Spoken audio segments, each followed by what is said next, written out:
What's up, YouTube? It's your boy Tits here, and today we're gonna take a look at Loki and his melee invisibility build, um, charge attack melee build, so decoy and invisibility. One quick note: decoy was nerfed so that if you used to do really high wave defense by hiding decoys so they couldn't get to it, so it'd work really well that way because it wouldn't die unless certain infested exploded. That was it.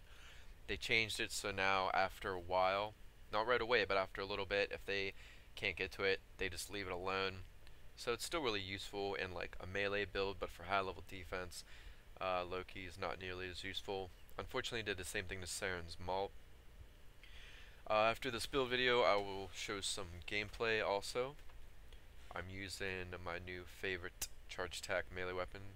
A lot of other people's favorites too. Actually, you can just watch the video on the orthos if you want. We won't talk about that. So his build,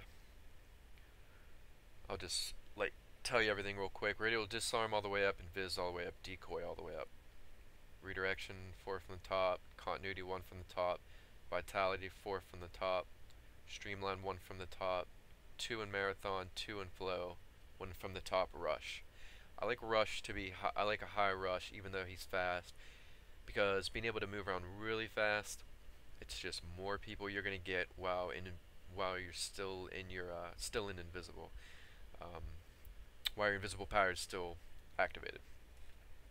So basically, you don't really need fast deflection unless if you're on Corpus, you might need it. And when I do a lot of these build videos, I consider the single player maps so easy in this game. So I'm always thinking high level defense. But I gotta start thinking there are a lot of new players and a lot of people, that need help running through single player maps, things that I think are easier and stuff. So with that said, you can put fast deflection in if you're on Corpus, and you need that extra bit of help. You can always drop your vitality down a little bit. You can drop the streamline down, and then you could fit a fast deflection in there. It's up to you. Basically, and also for really, high level defense, um, I'm not gonna need, I'm not gonna have to worry too much about, the shields being all the way up. Like, you get to a point where you get one shot anyway, so it doesn't matter. But flow doesn't need to be up all the way, because if you got streamline on, you'll have plenty of energy. You can also put more in flow and less in streamline. If you're running through single player maps, you might have enough energy that you don't need streamline at all. Because if you're on Corpus, you'll be using maybe radial disarm, but on infested, it's just decoying and viz, and you should have enough energy with, like, let's say you could put 3 in flow, have flow all the way up, take streamline off. That saves you 5 points, and then with the vitality lowered, another like 3 points. That's 8 right there. That'll fit your fast deflection in, and that's what I would do if you needed that kind of help. So basically, roughly a build like this, continuity is just going to make that invisibility, really long. It's really nice. And then also, if you're on infested, you don't need the radial disarm at all. It doesn't. They don't. They only melee. So the only thing radial disarm does infested is damage, and it's not even that much.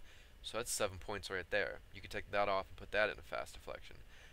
So it's pretty obvious. You can see what you can take off and replace for this situation you're in, whether it's a single player map, or you don't have quite enough energy, or you're doing high level defense. But these are all the mods you're going to want to use here. If you have any more questions, just send me a message, and let's jump right into a little bit of gameplay. Alright, here's some footage. Some infested footage. I think we're on Neptune Proteus. Don't pay attention to the damage counters. It's hard. I've gotten wrong damage counters so many times, so many weapons, and then it matters if you're host or not. It's silly, but just destroying all of them. But I've ran it solo before and got the right ones and done the math. It's not a lot more than Ash's build. Smokescreen. You have to understand that the 200% extra charge damage, you don't actually stack it off your base damage with charge attack damage.